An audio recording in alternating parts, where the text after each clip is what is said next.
YouTube, how's it going? Pat for this Lamb Mountain here, and I want to share with you some more techniques about watering. How to do it, what to do when you're doing it, and why you should do it the way you're choosing to do it. That was confusing. Just stay tuned and I'll show you. Now, about a year ago, I dropped on you guys an episode called Watering Techniques Part 2. This video you're about to watch is Part 1. Excuse me, I'm putting on my sunglasses. Part 1. Now, why did I do it weird that way? Well, because I saw in Part 2 I had something weird in my mustache. It was also in Part 1 and I chose not to put it on there.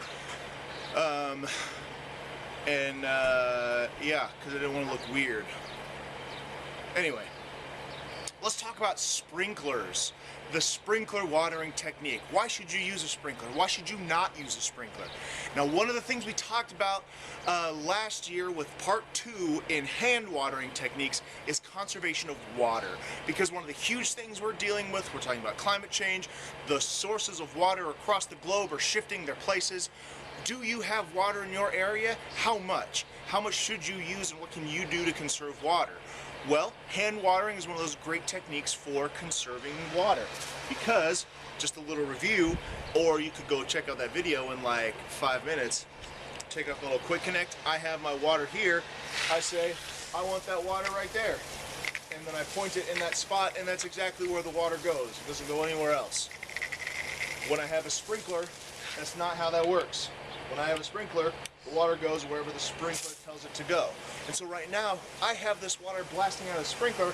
It's covering the house, it's landing on the air conditioning unit, it's getting into the grasses over here, it's also covering the path where I have no plants, and it's getting all this in it, and these vegetation, and the road off to the side. A bunch of those are places I don't need water. Why would I spread water there? That's why I say, if you have the time and the luxury, hand water. It gives you the opportunity to get familiar with your plants and understand the ecosystem you are building within your home and your garden, and save water. Now, you don't have time for that. Awesome. That's okay. Let's talk about watering with a sprinkler. Say you're coming into your garden and all you've got is an hour to do. You got to prune those things and get the stuff into the yard waste bin, and but your plants over here also need a ton of water. How can you possibly do all of that in just your hour? Well, you have your friend the sprinkler. Set it and then remember it later, because you don't want it to run forever. So come back. Right, let's come back.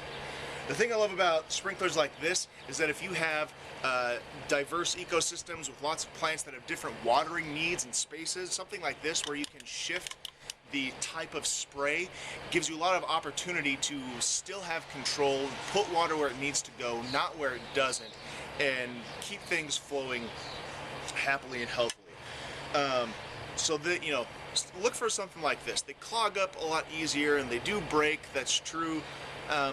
You know, that's, make your decision. That's up to you. I like these, and it's worth the cost and the effort to me for, you know, this $17 thing that looks kind of pretty, so it's almost decoration when I'm not using it. I enjoy this, and so I use this actually a lot, and it's held up for the last few years, to be honest. But you know, you don't have to spend 17 or 20 bucks on a sprinkler. Just look in your garage. Is there one that you had there that you forgot about? Is there one that the previous homeowner left there because they didn't care about it? This one was free. This one was $17. Hit up yard sales, hit up Goodwill. You can find sprinklers for cheap. Or if you want, you can go online and find one that has a computer and walks around like a Roomba and spend $100+ on that, or drop in your thousands for a sprinkler system that's subterranean. Do whatever you gotta do. Do what you want to do. But keep this in mind. Yes, they save time. Yes, they save energy. This is a very awesome way to make sure you do what you do in less time, but it does waste water. You will lose water that goes to places that don't need water, like the street to my right, like the garden path directly behind me. Keep that in mind. You could be wasting water. Is it a big deal? Maybe, maybe not. Depends on your area, depends on where that water actually lands. Also, you're losing a lot of water to evaporation. That water will spray out and sit there just on top, and the sun will hit it and it will rise up into the air and just be gone, and your plants don't get that water.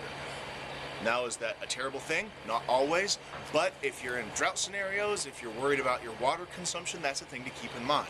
Sprinklers do lose a lot of water to evaporation.